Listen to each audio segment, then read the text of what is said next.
नाज़रीन आदाब, मैं डॉक्टर मोहम्मद सईद आलम आज मैं आप लोगों के सामने राजपूतों का उरूज, इमरजेंस ऑफ राजपूत के सिलसिले में आप लोगों के सामने अपनी बातों को आपके सामने पेश करने की कोशिश करूंगा। नाज़रीन गिरामी, जैसा कि आप जानते हैं कि हिंदुस्तान में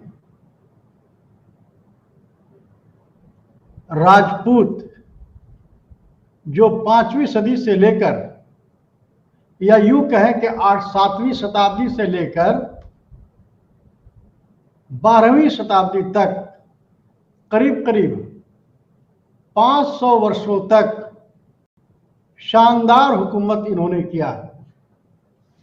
और ये हुकूमत जो करने का सबसे बड़ा वजह हुआ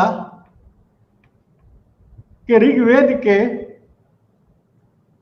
10वें मंडल में जो आखिरी मंडल है उसमें एक क्षत्रिय लफ्ज का इस्तेमाल हुआ है। वहीं से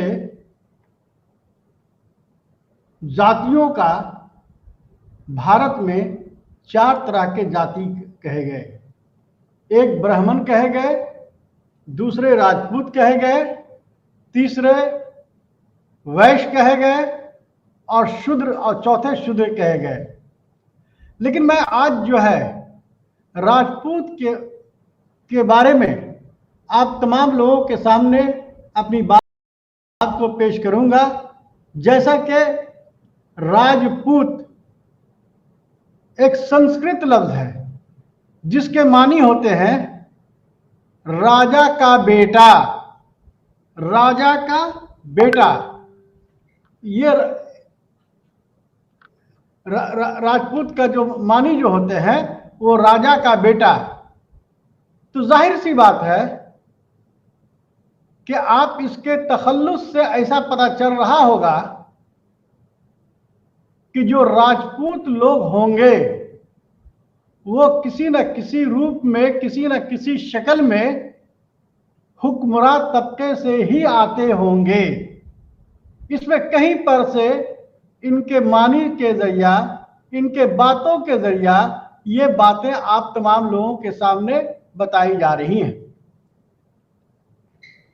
जाहिर सी बात है कि जो राजपूत ऐसे शख्स को कहते हैं जो जुबान का मुस्तहकम, बहादुरी की अलामत और हिम्मत रखने वाला, मेहमान नवाज, सखावत परवरी, खानदानी अजमत को बहाल करने वाला ही शख्स जो है वो राजपूत होगा।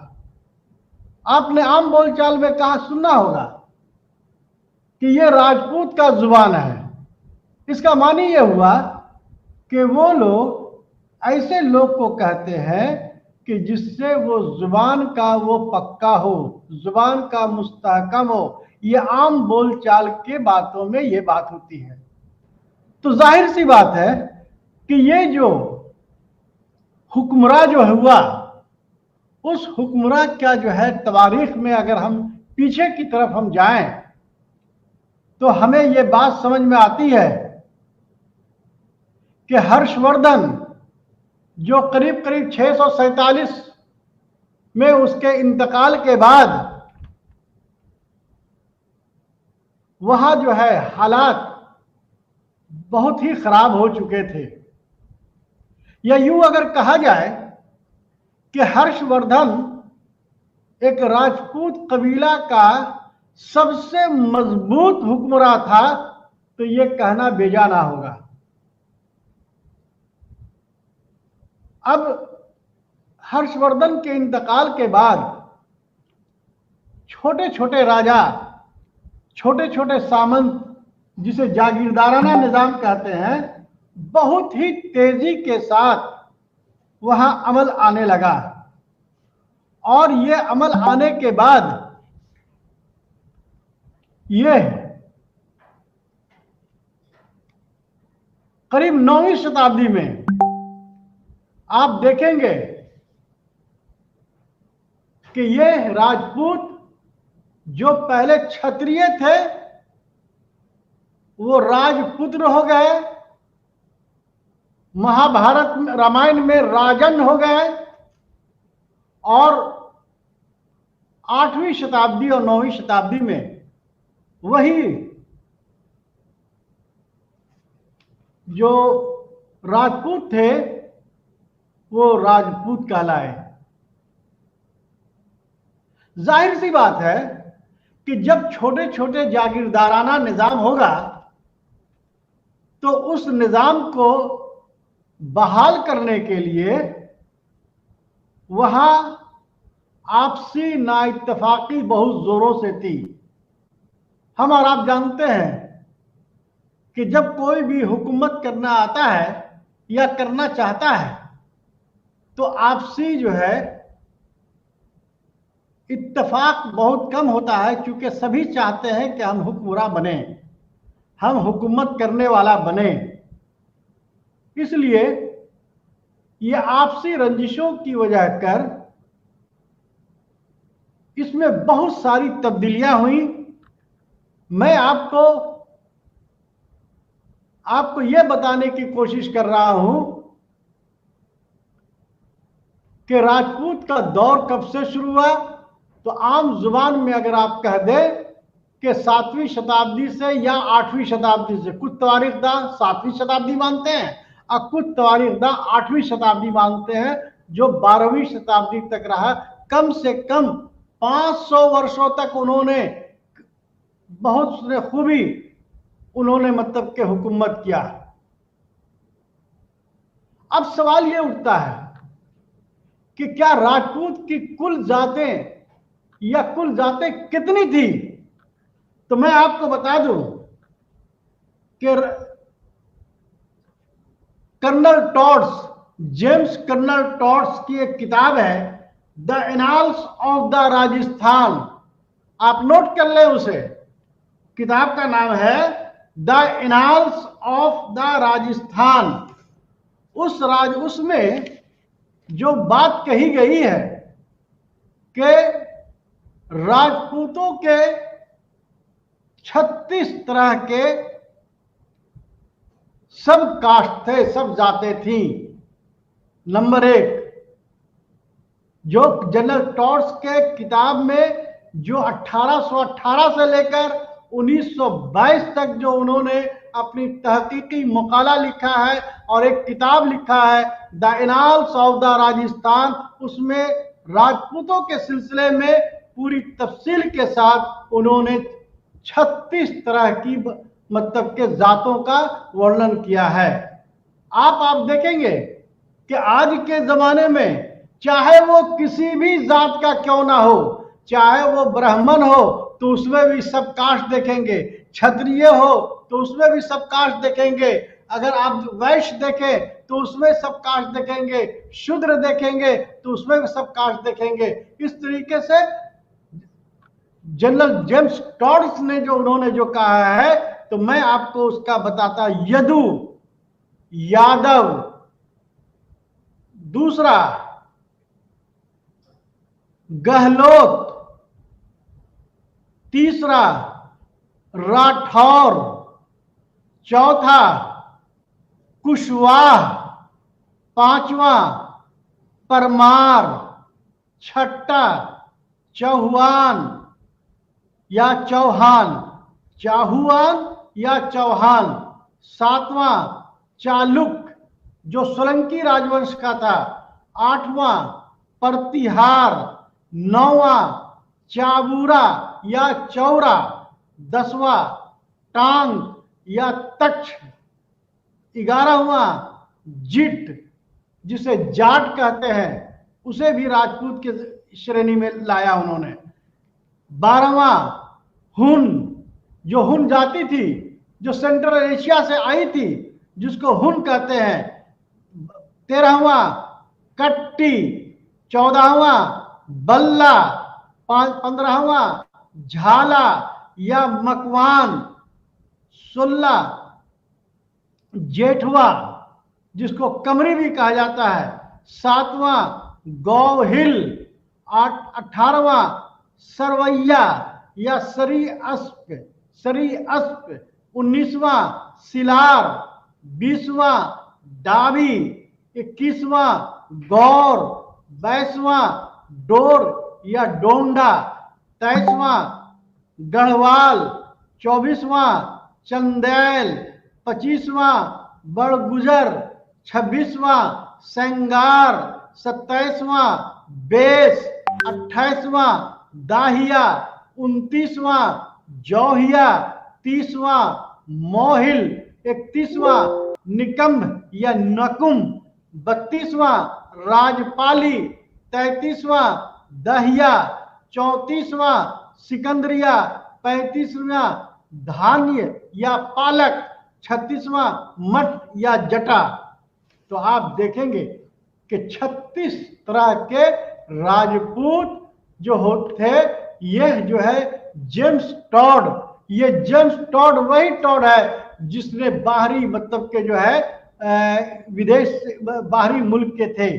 अब सवाल ये उठता है कि ये जेम्स टॉड ने जो है अपनी बातों को जो उन्होंने कहा है, तो हम इसको अब ये देखें कि हिंदुस्तान में जो तवारीख दानों ने इसे कहाँ का माना है। तो सबसे पहले इसमें दो बातें हैं कि राजपूत चाहे तो गैर मुल्की थे, बाहरी मुल्क के थे या हिंदुस्तान के थे, इनका ओरिजिन यानी कि इनकी शुरुआत, ओरिजिन का राय आम्मा क्या थी? क्या ये हिंदुस्तान के रहने वाले थे या ये बाहरी फॉरेनर थे जो आए और भारत में आकर हुकूमत किया? अब इसका सवाल अब ये उठता है कि ये जो है कहाँ के थे। तो अगर आप देखेंगे कि जो तवारीख दानों का एक बहुत बड़ा हुजूम, जिसका नजरिया बिल्कुल अलग अलग है। अब आप ये देखिएगा कि बाहरी मुल्क से ताल्लुक रखने से पहले जेम्स टॉड ने कहा कि इनके मुताबिक राजपूत जो है वो बाहर के रहने वाले थे, यानी कि हिंदुस्तान के से बाहर से आए थे। क्यों बाहर से आए थे? जो आए थे उनके मुताबिक बाहरी थे, मुल्क में जो सीथियन जाति के ये पैदावार है। ये सीथियन जाति जो थे वो गैर मुल्की थे। उनका मानना था कि समाजी और मजहबी राय को ज्यादा जोर दिया है, रहन सहन के ऊपर दिया है। चूंकि ये गोश्तखोर थे, रथ पर चढ़कर लड़ाई करते थे, यज्ञों के ऊपर जोर देते थे, देना इनकी मतलब के ये थी। इसीलिए जेम्स टॉड का कहना है कि ये जो है आम तरीके से वो हिंदुस्तान के बाहर के लोग थे जो सीथियन जाति से ताल्लुक रखते थे। ये सीथियन जो थे वो सेंट्रल एशिया के रहने वाले थे। अब सवाल ये है कि हम किसी एक भी तवारीख दानों के कहने पर किसी को हम गैर मुल्की हम नहीं कह सकते हैं। अब सवाल ये है कि ये दूसरे लोग डॉक्टर स्मिथ के मुताबिक, वीएस स्मिथ के मुताबिक राजपूत जो है वो दरअसल जो है यहाँ पर ये शक और हुन जाति से ताल्लुक रखते थे। हुन और शक जाति से रहते थे। हम और आप जानते हैं कि ये हुन और शक ये भी बाहर के थे। जैसे हुन जो है वो चाइना से आए थे और शक जो है सेंट्रल एशिया से आए थे। इसी तरीके से कुछ लोग ये कहते हैं कि राजपूत जो है वो बाहर से मतलब कि आए थे। इसके समर्थन में बहुत सारे जो हुक्मरां हैं वो अपने अपने तरीके से अलग अलग मतलब के बातों को ये कहा है। और उन्होंने कहा है कि ये सेंट्रल एशिया से आने की वजह कर ये जो है बहादुर थे। अब उनको आप देखिएगा कि जो उन्होंने स्मिथ साहब ने कहा कि उनका मिजाज जो था वो लड़ाकू था, वो जो है मांसाहारी गोश्तखोर थे, वो जो है रथ पर चढ़ करके लड़ाई करना उनका जेबा था। और यज्ञ जो हिंदुओं में यज्ञ का जो होता है वो बहुत तरह का यज्ञों का जो है, जैसे अश्वमेघ यज्ञ हो गया, वाजपेयी यज्ञ हो गया, ये सब सारे जो है ये लोग करवाते थे। इसीलिए ये लोग जो है, अच्छा बहादुर मतलब के जो होने के कारण जो है ये, लेकिन सवाल ये उठता है कि रामायण और महाभारत में बहादुरी का काम क्या करते थे, तो ये जो है क्या हम भगवान राम को जो राजपूत से ताल्लुक रखते थे, क्या हम इनको उस श्रेणी में ला सकते हैं? तो ये अभी इसके बारे में कहना बड़ा मुश्किल है। हम इस पर आगे की रोशनी डालेंगे। बगैर एविडेंस के हम इसके बारे में जो है नहीं कह सकते। भंडारकर साहब का कहना है कि चूंकि राजपूत जो है अग्नि कुंड से पैदा हुए हैं, किस चीज से पैदा हुए हैं, यानी कि आग से पैदा हुए हैं, इसीलिए उनको जो है वो विदेशी गैर मुल्की नहीं माना जा सकता। और इसलिए इसके मत में वो कहते हैं कि ये जो अग्नि कुंड से जो पैदा होने वाले, उसमें प्रतिहार, परमार, चौहान और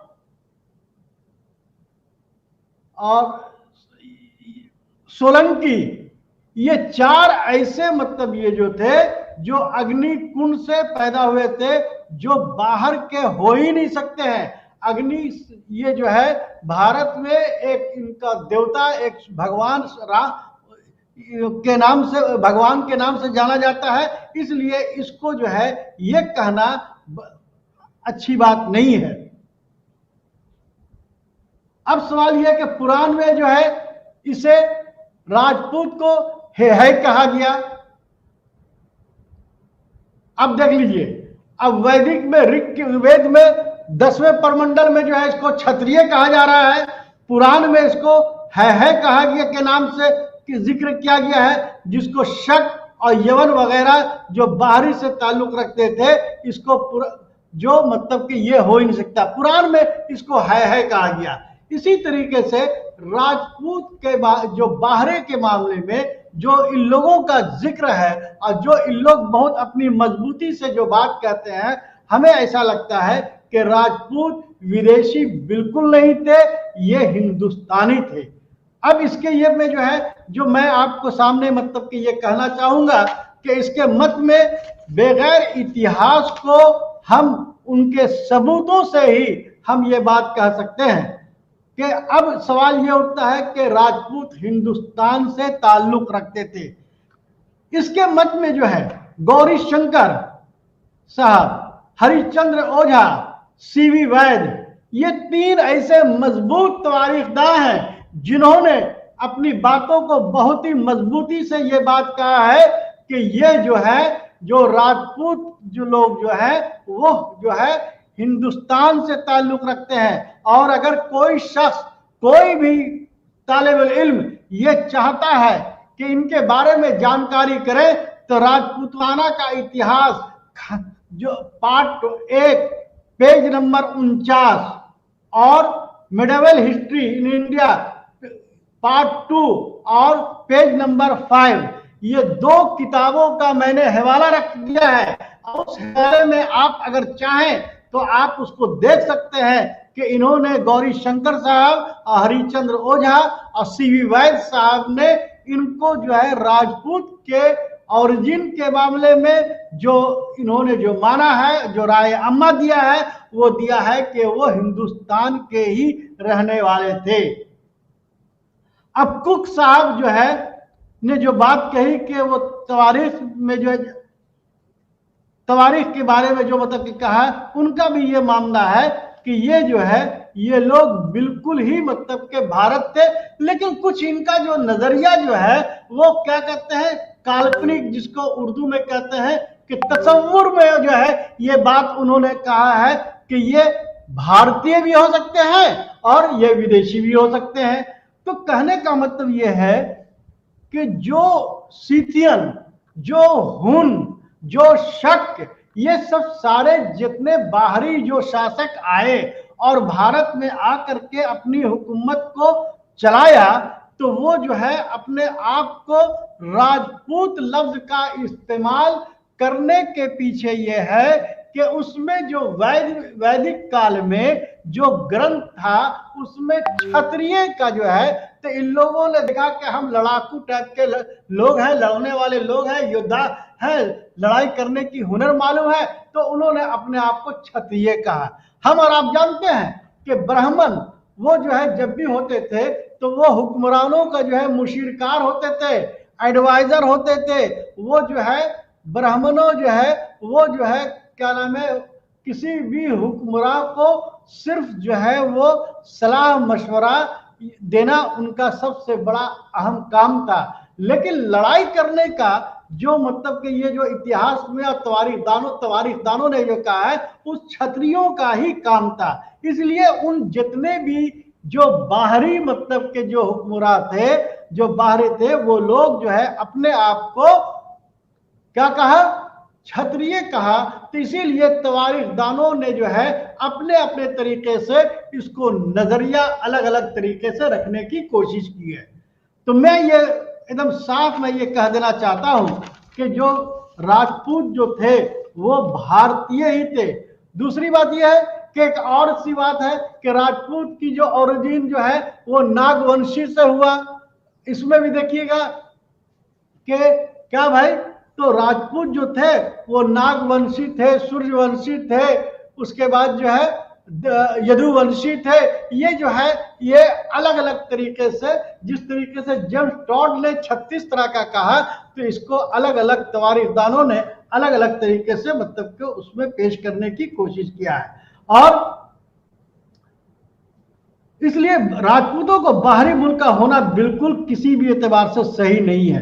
हिंदुस्तान के अहम ग्रंथ, अहम जो इपिक है, किताब है, उसमें पाणिनि ने जो है जो 8वें में ये में जो है उसे राजपुत्र कहा है। देख लीजिए, अब आ जाइए, वैद में 10वें मंडल में आ रहा है, पाणिनि आ रहे हैं क्या नाम है 8वें मंडल में कह रहे हैं, उसको राजपुत्र कह रहे हैं। और कहीं कहीं पर राजन का इस्तेमाल हुआ है, या कहीं कहीं पर रक्षक, यानी कि ये रक्षक का मतलब हो गया कि रक्षा करने वाला, हिफाजत के तौर पर करने वाले के तौर पर ग्रंथों में इसकी आया। महाभारत में मुख्तलिफ क्या नाम है जगहों पर जो है औजारों को चलाने वाला को राजपूत कहा गया है। देखिए रामायण में भी बात हो रही है, महाभारत में कह रहे हैं क्या भाई कि जो औजारों को चलाने वाला होगा उसी को राजपूत कहा गया। तो ब्राह्मण तो औजार नहीं चलाएंगे, क्षत्रिय चलाएंगे, वैश्य नहीं चला सकते हैं, शूद्र नहीं चला सकते हैं। इसलिए जो है हमारे वैदिक ग्रंथों के मुताबिक जो बातें कही गई हैं उसमें जो है आप क्या नाम है ये देखेंगे। सवाल यह है कि तवारीख में किसी भी बात को कहने के लिए हम जब तक अपनी जो है क्या नाम है आर्कोलॉजिकल और क्या नाम है कल्चरल एविडेंस हम आपके सामने नहीं पेश करेंगे तो हम उसको पुरजोर तरीके से हम बात नहीं कर सकते हैं। अब और आगे आप आ जाइए, कलहन की राज तेलंगनी में जो है जो राजपूतों को शाही खानदान से ताबीर किया है उसको राजपुत्र कहा गया है। अब देख लीजिए, कलहन ने जो अपने किताब में जो लिखा है, जो कश्मीर का बहुत बड़ा शायर कवि था, वो कह रहा है कि वो उसको शाही खानदान के लोगों को राजपुत्र कहा गया के ताल्लुक से किया गया है। सवाल ये उठता है कि ये बात सही है कि ये जो राजपूत जो मतलब के आए और आने के बाद ये हिंदुस्तान में 500 हुकूमत किया। मैं थोड़ी बात को मैं ये कहना चाहूंगा कि ये लोग इतने बहादुर थे, इतने मतलब के हिम्मतवर थे, दूसरों को कलम रक्षा करने वाले थे, हिफाजतकार थे। तो सवाल ये उठता है कि जितने भी जो मतलब बाहरी हिंदुस्तान के बाहरी फॉरेनर मतलब के जो ये हैं तवारीखदां हैं, इनको विदेशी मानने के पीछे उनकी क्या राय है। मेरा एक बात एकदम बिल्कुल स्पष्ट मैं कहना चाहूंगा कि क्या वजह है कि हिंदुस्तान में इतने बड़े बड़े ये हुए क्या नाम है हुक्मरान हुए, कोई भी ऐसा हुकूमत ऐसा हुक्मरान नहीं हुआ जो भारत से बाहर जाकर के वो अपना हुकूमत कर सके। लेकिन तुर्क हो गए, चाइनीज हो गए, सेंट्रल एशिया के हो गए, शक हो गए, सातवाहन हो गए, हुन हो गए, ये सारे बाहरी आ रहे हैं और भारत में हुकूमत कर रहे हैं। आप देख लीजिए कि ये 500 सालों तक जो हुकूमत किया, और हुकूमत करने के बाद तुर्की लोग, अरब के लोग आए, और आने के बाद जो है यहाँ पर हुकूमत किया, ये 7वीं से लेकर के 12वीं शताब्दी तक।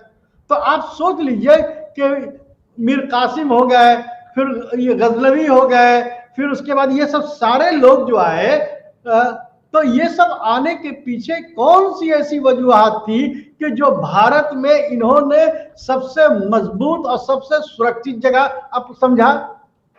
तो तवारीखदानों में जो है एक मतभेद इस बात का ये है कि ये भी हो सकता है कि ये बाहर के थे, लेकिन ठीक है, हमारे ये बात सही है, हम भारतीय होने के बाद जो है मुझे इस बात का कलक जरूर होता है कि हमारे भारतीय लोग जाकर चाइना में, अरब में या अफगानिस्तान में, ये सब में क्यों नहीं हुकूमत किए, जबकि अफगानिस्तान से मौर्य वंश आ रहे हैं, अरब से आपको जाकर के तुर्की लोग आ रहे हैं, ये कासिम आ रहे हैं, गजनवी आ रहे हैं। तो ये एक बात है, हम इसके ऊपर बहुत ज्यादा डिटेल में न जाते हुए हम अपनी बात को और आगे हम आपको बताना चाहेंगे। ये बात सही है, इसमें कहीं दो राय नहीं है कि 12वीं शताब्दी के बाद जो है तुर्क के जरिया शिकस्त होने के बाद समाज में जो इज्जत राजपूतों की थी वो इज्जत में काफी कमी आई, इसमें कहीं दो ये राय नहीं है। लेकिन हर उरूज का जवाल होता है, हर बढ़ते हुए चीजों का जवाल होना जरूरी है। इसलिए हम इसको ये माने कि जो दुनिया में आया है वो जवान होगा, बाद में बूढ़ा भी होगा। हम ये समझते हैं कि राजपूतों का 12वीं शताब्दी जो है वो बुढ़ापा का दौर था, इसलिए जो फितरत की जो बात है उससे इनकार नहीं किया सकता है। ये बात अलग बात है कि राजपूतों को वैदिक क्षत्रिय की खानदान से माना जाता है। मनुस्मृति में भी जो है इसकी जबरदस्त अहमियत दिया है। मनुस्मृति जो किताब जो थी उसमें जो है जो ब्राह्मण और क्षत्रिय को वो जो है ये कहा गया है कि ये लोग जो है हुकूमत भी कर सकते थे, फसल का पैदावार भी कर सकते थे, लेकिन और वैद यानी कि धार्मिक मजहबी ग्रंथों को पढ़ने का हक था, लेकिन वैश्य और शूद्र को इस तरह से करने का जो है बिल्कुल यह मना था। इसी तरीके से हम देखते हैं कि चीन, पहवन, पारद, शक, यवन, दलवीर, पांडुप, चोल, खासकर ये सारे लोग किसी न किसी रूप में राजपूत थे, क्षत्रिय थे। इसमें कहीं पर से भी जो है मतलब के पीछे नहीं हो सकता। इस तरह क्षत्रिय के हुक्मरान को जो है 12वीं शताब्दी तक जो है इनका हिंदुस्तान में बहुत ही अहम रोल रहा है, और ये लोग अपने अपने जमाने में जो है बहुत ही मतलब के जो है बहादुर कौम कहलाए हैं। अब सवाल ये उठता है कि राजपूतों का जो है जो हिंदुस्तान में जो हुए, तो उस राजपूतों का जो है उरूज का जो है कौन कौन सा मतलब के जो है ये थे, कौन सा ऐसे शासक थे, कौन सा ऐसे हुक्मरान थे जिसने मतलब के जो है इसको आगे बढ़ाने का जो है बहुत बड़ा काम किया। तो हम इस पर थोड़ा सा रोशनी डालते हुए हम अपनी बात को मतलब कि ये कहना चाहेंगे कि एक बात और मैं कहना चाहता हूं, एक बात मैं और ये कहना चाहता हूं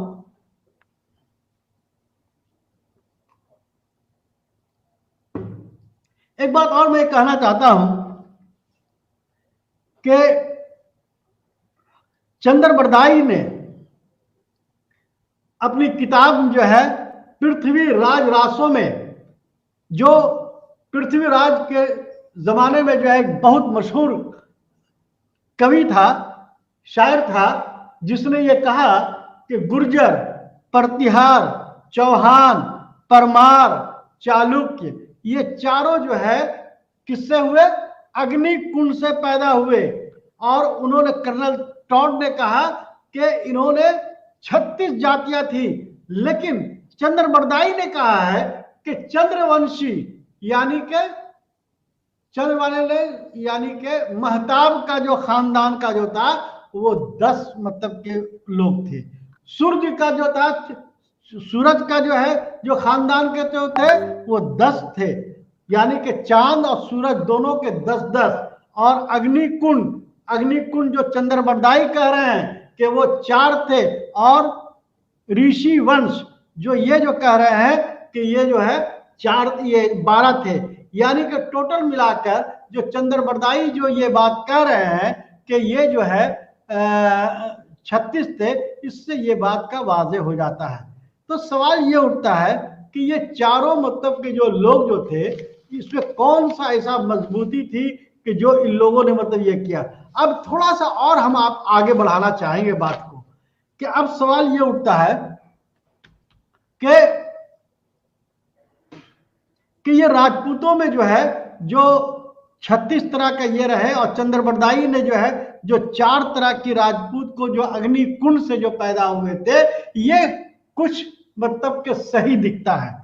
हम इन्हीं 4 वंशों के बारे में आप तमाम लोगों के सामने हम अपनी बातों को बोलेंगे, बताएंगे कि ये गुर्जर प्रतिहार पहला ऐसा शासक था जो हुक्मरान था, जो गुजरात और राजस्थान में हुकूमत करते थे। गुर्जर प्रतिहार जो गुजरात और राजस्थान में हुकूमत करते थे। चौहान जिसकी जो अजमेर में जो है मतलब कि इसकी राजधानी थी, और दिल्ली तक इसकी राजधानी थी। अगर यूं कहा जाए कि चौहान वंश ही जो था अजमेर को बनाने वाला था, और दिल्ली को बनाने वाला जो है तोमर शासक हुक्मरान जिसका नाम आनंद पाल था, तो वो आपको ये बात समझ में आना चाहिए कि दिल्ली को सबसे पहले दिल्ली बनाने का, यानी कि संस्थापक दिल्ली को दिल्ली पहला बनाने वाला कौन था? आनंद पाल। और अजमेर को बनाने, शहर को बसाने वाला कौन था? वो चौहान। परमार जो थे वो मालवा में हुकूमत करते थे, धरनगरी में करते थे। ये धरनगरी और मालवा दो ऐसे जगह पर इनकी राजधानी हुआ करती थी। धरनगरी जो है ये तालीम का बहुत बड़ा केंद्र था, और यहाँ पर जो है एक बहुत बड़ा जैन मंदिर का जो है ये क्या नाम है तामीर कराई गई थी। गढ़वाल जो था वो जयचंद का था, जिसे मतलब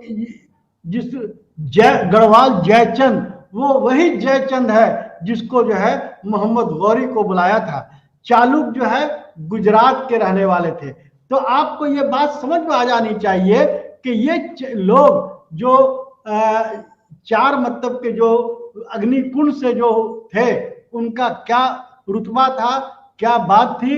तो इसको हम आपके सामने इसके ये अपने हुकूमत को बढ़ाव करने के लिए, विस्तार करने के लिए, इनका सबसे पहले अगर आपसे कोई भी पूछ दे कि राजपूत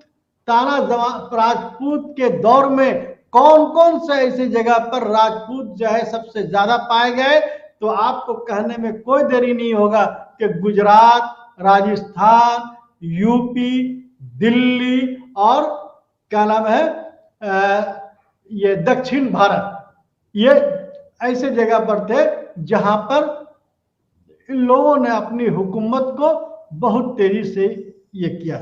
हम और आप जानते हैं, मैंने आपसे पहले ही कहा था कि हर्षवर्धन के इंतकाल के बाद इन लोगों में आपस में बहुत ज्यादा लड़ाई होना शुरू हो गया, और आपसी लड़ाई के कारण ये लोग अपने अपने जो है छोटे छोटे राज्यों में, यानी कि जागीरदाराना निजाम मतलब के पैदा हो गया। और वो जागीरदाराना निजाम जो था वो जो है कलिंग हो गए, आंध्र हो गए, विदिशा हो गए, और क्या नाम है विदिशा हो गए, और सिंध हो गए।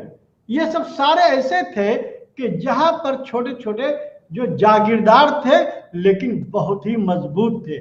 हम आपको सिर्फ ये बताने की कोशिश कर रहे हैं कि जो 4 मतलब के जो ये थे, उसमें सबसे पहला अहम मुकाम गुर्जर प्रतिहार का था। कौन था? गुर्जर प्रतिहार।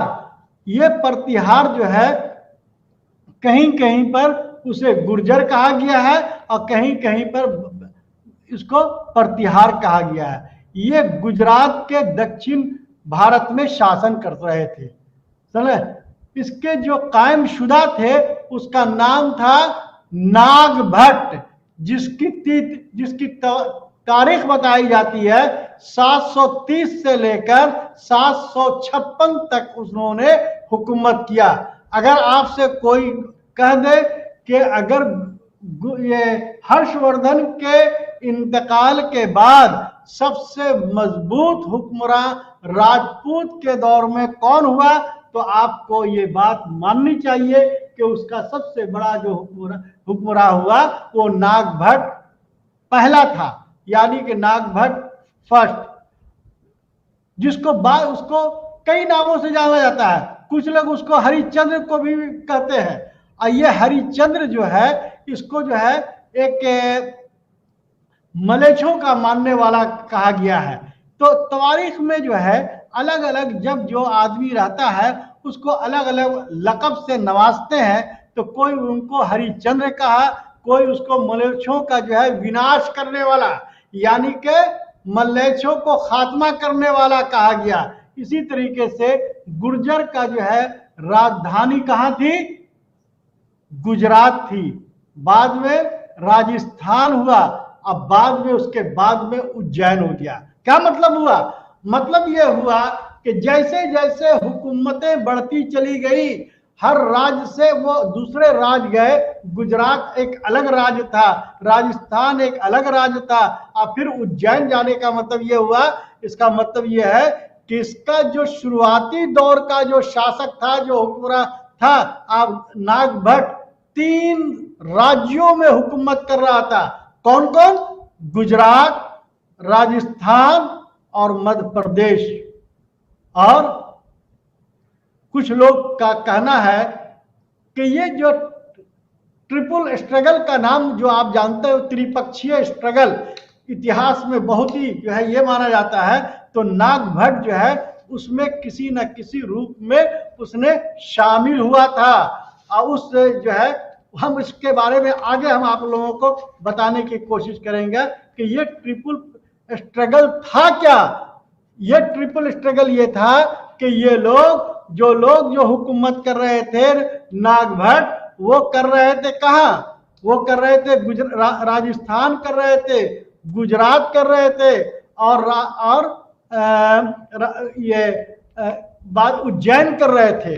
लेकिन कन्नौज जो है एक ऐसा कारोबारी मतलब की जगह था जो उत्तर प्रदेश में था। उसको हासिल करने के लिए 3 हुक्मरान, पाल वंश, राजपूत वंश और क्या नाम है गुर्जर प्रतिहार, ये तीनों लोग उसको हासिल करने के लिए लड़ाई करते थे।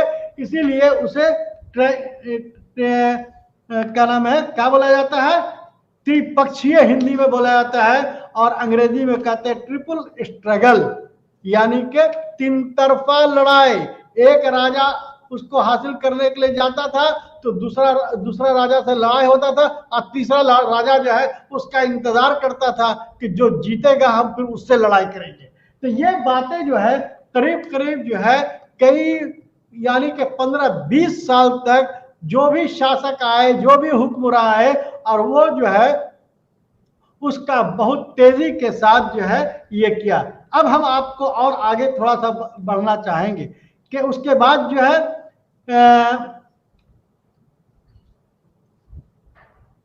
यानी कि हमने आपसे बताया कि नागभट्ट जो थे वो जो है त्रिपक्षीय ट्रिपल स्ट्रगल के लिए वो बहुत ही अहम रोल अदा किया। उसके बाद जो है ये जो मतलब के जो थे लक्ष्मण के वंशज थे, यानी कि लक्ष्मण के वंशज थे। अब आप गौर कीजिए, लक्ष्मण कौन है? भगवान राम के छोटे भाई हैं। अब उसको इतिहासकार क्या कह रहे हैं कि ये जो राजपूत जो थे ये लक्ष्मण के वंशज थे, और लक्ष्मण के जमाने में राजपूतों का काम जो है द्वारपाल का रहता था, यानी कि दरवाजे पर जो है खड़े होकर के उनको पहरेदारी करना, सुरक्षा करना उनका काम था। तो उसको क्या कहा गया कि ये लक्ष्मण के वंशज के थे। इनका काम था, इनका मजहबी काम जो है रक्षा करना, मतलब कि इनका काम था। हाँ, अब यहां पर देख लीजिए कि नागभट्ट के जमाने में जो है मुस्लिम आक्रमणकारियों का जो है बहुत तेजी के साथ आना शुरू हो गया। अरब के मीर कासिम थे जो इनके जमाने में जो है वो आए, लेकिन नागभट्ट जो है उस जमाने में मीर कासिम को बुरी तरह से हरा दिया और वो वापस चले गए। इसकी जानकारी हमें मिलती कहां से? मैं ये बात मैं खुद नहीं कह सकता जब तक तवारीखदानों का या कोई भी अभिलेख इंस्क्रिप्शन से हम नहीं, तो इसकी पूरी जानकारी ग्वालियर इंस्क्रिप्शन अभिलेख से ये बात को ये सिद्ध होती है। उसके बाद जो है उसके बाद मजबूत शासक हुक्मरान कौन हुआ? वत्सराज, जो 775 से लेकर के 800 तक हुकूमत किया। ये वत्सराज जो धर्मपाल को बुरी तरीके से कन्नौज की प्राप्ति के लिए, कन्नौज को हासिल करने के लिए बुरी तरीके से हराया था। उसके बाद जो है नागभट्ट दो, जो 880 से लेकर के 800 से लेकर के 833 तक मतलब कि ये हुकूमत किया। उसके बाद जो है मिहिर भोज ने किया, जो 836 से लेकर के 885 मतलब कि तक उसने मतलब ये किया। उसके बाद जो है यही मिहिर भोज, ये जो गुर्जर प्रतिहार में बहुत ही अहम शासक हुआ है। उसके जमाने में राजधानी जो थी उज्जैन हो गई और उज्जैन को उन्होंने अपना मुख्य राजधानी बनाया और उन्होंने अपने हुकूमत को बहुत तेजी से आगे बढ़ाया। ये जो है विष्णु के मानने वाले थे, विष्णु के उपासक थे, और जिसे बाद में जो है इसको आदि बराक की लकब से नवाजा गया। आदि बराक, यानी कि मिहिर भोज को क्या कहा गया? वो कहा गया मिहिर भोज को ये विष्णु के मानने वाले थे और इसको आदि बराक का लकब दिया गया। इसका जो है उसी के जमाने में, किसके जमाने में? मिहिर भोज के जमाने में अल मसूदी नाम का एक बहुत बड़ा सफीर यहां पर आया था, जो अरब से आया था, अल मसूदी। उसने अपनी पूरी बातों को जो है तफसील से लिखा है मिहिर भोज के बारे में। इसी तरीके से आप देख लीजिए, इसमें सबसे आखिरी राजा जो थे यशपाल, उसके बाद जो है यशपाल, राजपाल, ये सब तमाम लोग जो थे ये जो है वो कन्नौज को हासिल करने के लिए लड़ाई किया। इसके बाद हम देखते हैं कि गुर्जर प्रतिहार का जो है वो खात्मा हो जाता है, वो डाउनफॉल हो जाता है। और उसके बाद एक दूसरा जो है, जो चंद्रबरदाई ने अपनी किताब में जो लिखा है, पृथ्वीराज रासो की किताब में, कि अग्निकुंड से पैदा होने वाले दूसरे पहला शासक कौन हुए? गुर्जर प्रतिहार हुए। दूसरा हो रहे हैं गढ़वाल वंश के राजा। ये कन्नौज का जो है यूपी और वंश, ये बनारस के रहने वाले थे। और इसके जो मतलब के मान्य, ये इसके जो फाउंडर जो थे वो चंद्रदेव, जो 1090 ईस्वी में मतलब के जो है इन्होंने हुकूमत संभाली। और ये आपस में इन लोगों में जितने राजपूताना समाज में जो था उनका लड़ने का ये था, तो जब कोई दुश्मन से नहीं लड़ते थे तो ये आपस में लड़ाई करना शुरू करते थे। और इनका जो है सबसे बड़ी बात यह है कि इनके जो है 36 वंशज में जो है ये अपने वंशजों से इनके संबंध ताल्लुकात बेहतर होते थे, लेकिन जो उनके खानदान के नहीं थे, जैसे गुर्जर प्रतिहार एक अलग खानदान हो गया और गढ़वाल अलग हो गया, ये दोनों में जबरदस्त दुश्मनी हुआ करती थी। इसी तरीके से आप देख लीजिए कि चंद्रदेव जो है ये आपसी संघर्ष के मतलब ये किए।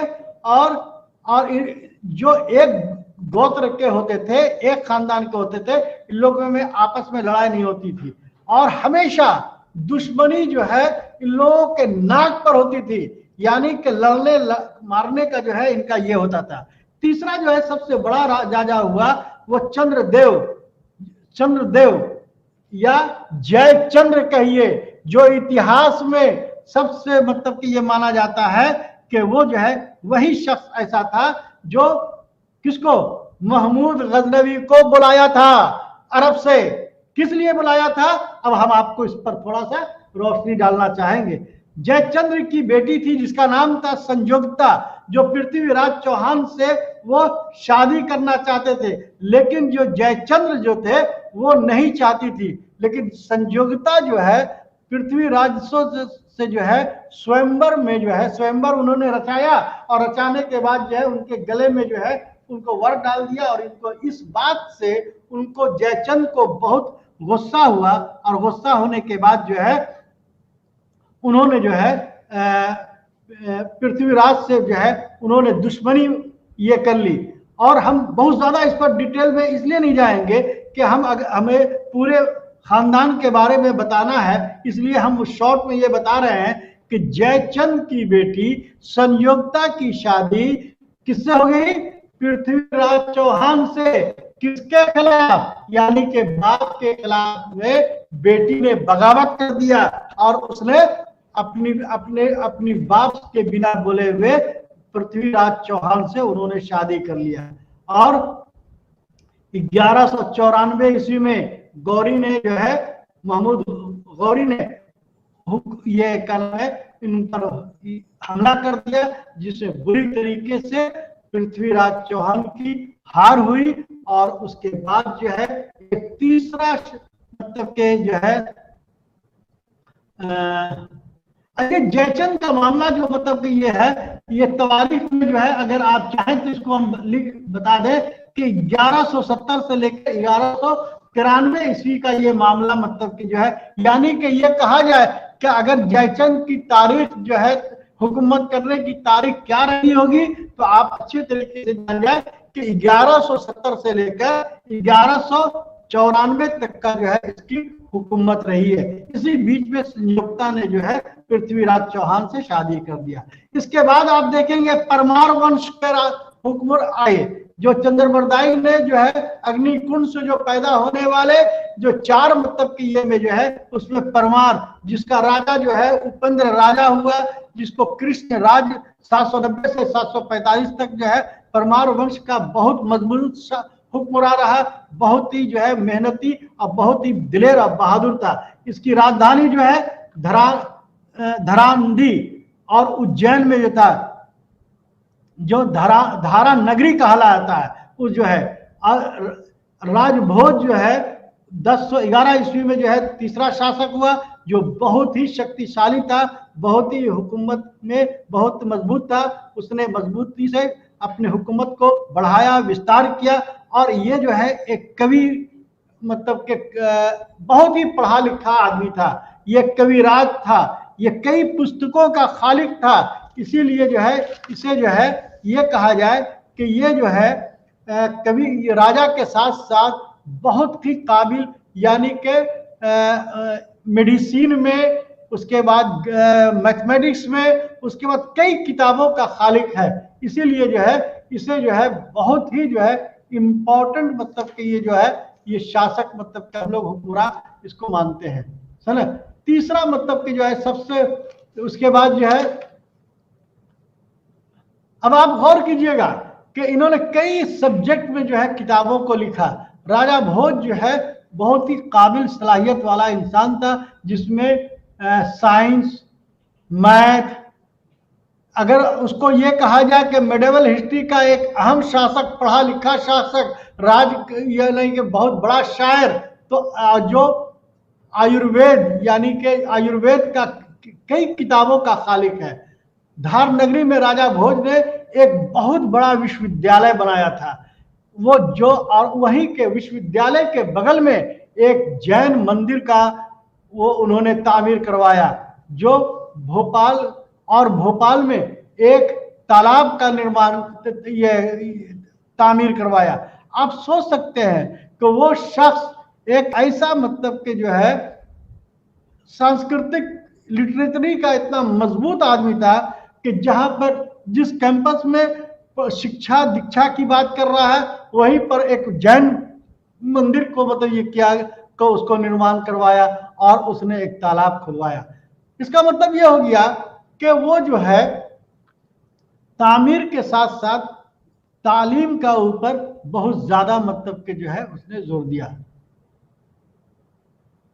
इसके बाद जो है आप अगर आप देखेंगे तो आपको जो है चौहान वंश का जो है ये जो था वो पहला राजा जो होता है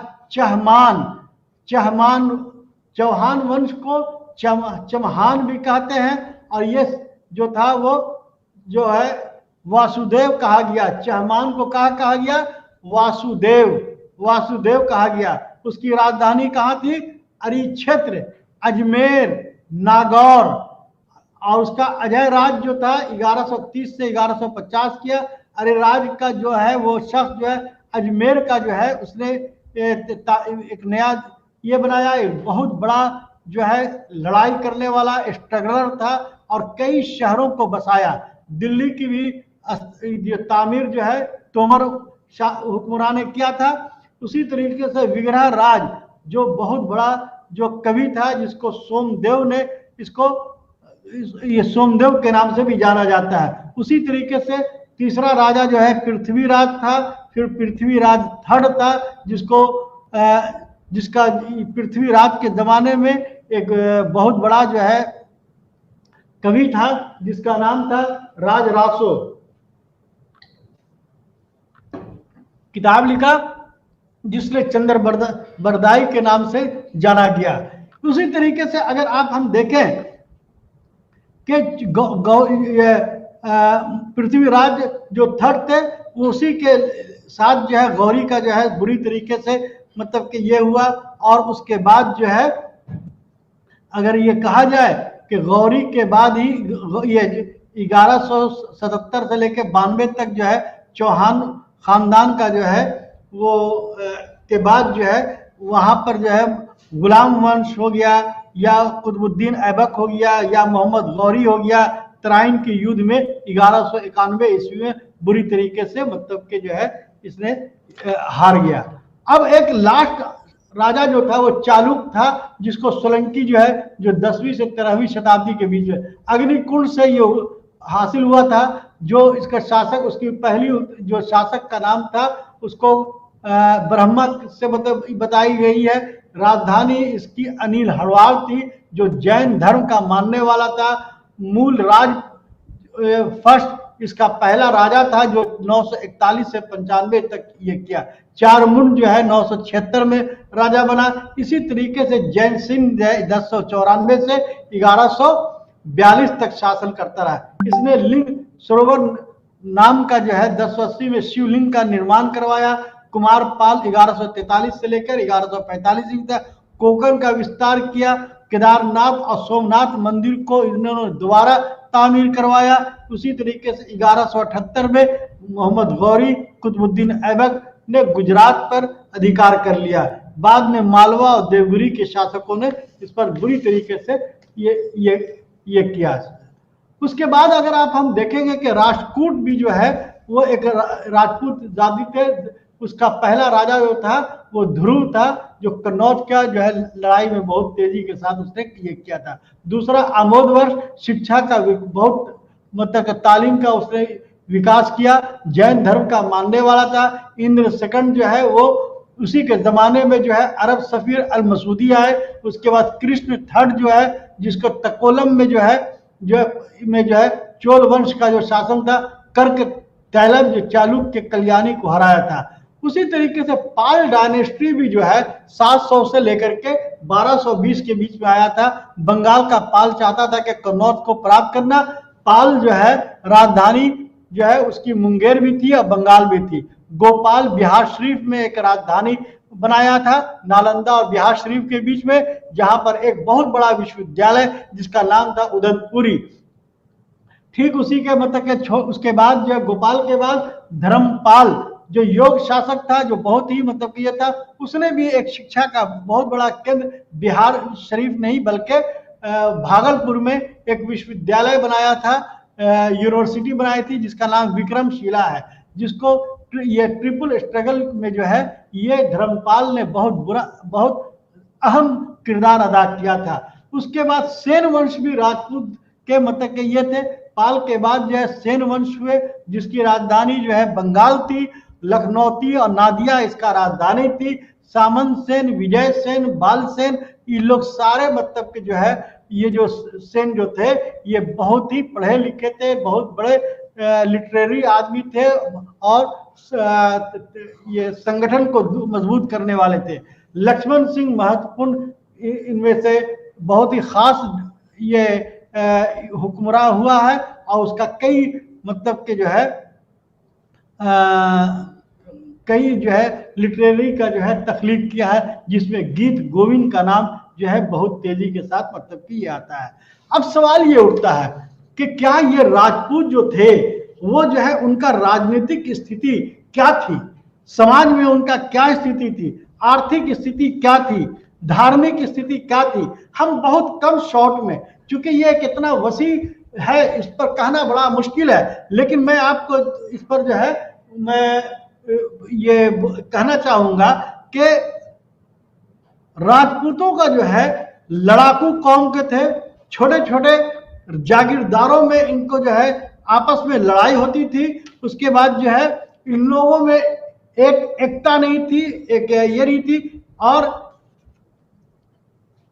और अगर यूं कहा जाए कि इस्लाम धर्म के मानने वाले जो लोग थे, जितने जैसे गौरी हो गए, मीर कासिम हो गए, या जितने भी जो लोग जो आए इसका राजपूत के काल ही में, राजपूत के दौरे हुकूमत में जो है अरब से और अफगानिस्तान से ये लोग आए, तुर्क से आए। अब ये समझ जाइए कि योद्धा होने के बावजूद हमारा ये कहना है कि ये लोग जब योद्धा थे, बहुत बड़े लड़ाकू थे, तो दूसरे मुल्कों के लोग यहाँ पर आकर किस तरीके से हुकूमत किया, इसका मतलब यह है कि उनके हुकूमत में कुछ कमी होगी, तभी कोई बाहरी हुकूमत के लोग, बाहरी राजाओं के लोग आना शुरू कर दिया। उसी तरीके से हम इस पर बहुत ज्यादा तफसील से नहीं बात कर सकते, इसलिए कि वक्त की कमी है। इसके बाद राजपूतों की जो है मुआशी हालात बहुत ही अच्छे थे।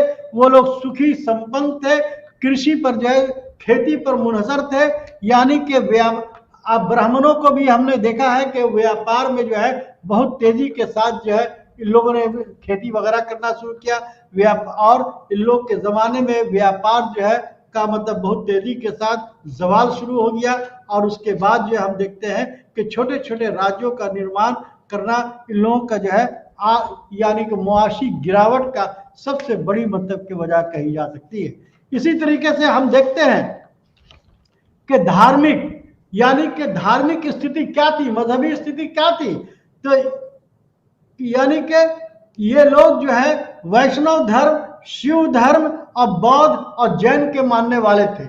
इसीलिए अगर आप देखेंगे, चाहे बौद्ध धर्म हो, चाहे वो सनातन धर्म हो, चाहे वो कोई भी धर्म हो, जैन धर्म हो, ये सभी के जो ये क्या नाम है फाउंडर, किसी न किसी रूप में उनको हम राजपूत मान सकते हैं। चाहे वो महावीर हो, चाहे महात्मा बुद्ध हो, चाहे वो भगवान राम हो, ये सब सारे लोग जो है राजपूत कुल से, राजपूत ये रखते थे। लेकिन इनकी धार्मिक स्थिति के बारे में एक चीज को हमें जो बात समझ में आती है कि इनके यहाँ जो है बाल विवाह का प्रचलन, बाल विवाह बहुत तेजी के साथ राज था। दूसरी बात यह है कि जौहर सिस्टम बहुत ही मतलब के इनके गुप्त दौर में शुरू हो चुका था। सती प्रथा इन्हीं के दौर में शुरू हो चुका था। यानी कि ये सब सारी जो सामाजिक बुराइयां जो थी, यानी कि बाल विवाह, यानी कि किसी की भी शादी जो है वो बचपन में कर देना, और उसके बाद जो है अगर किसी का शौहर का इंतकाल हो गया तो उसके साथ उसके ये में जो है उसको आग पर दे देना, या नहीं तो जौहर कर देना। यानी कि किसी को जो है अगर किसी का ये क्या नाम है शौहर का इंतकाल हो गया तो उसके साथ उसको जौहर कर देना, ये सारी बुराइयां गुप्त दौर में जो है जरूर शुरू हुई।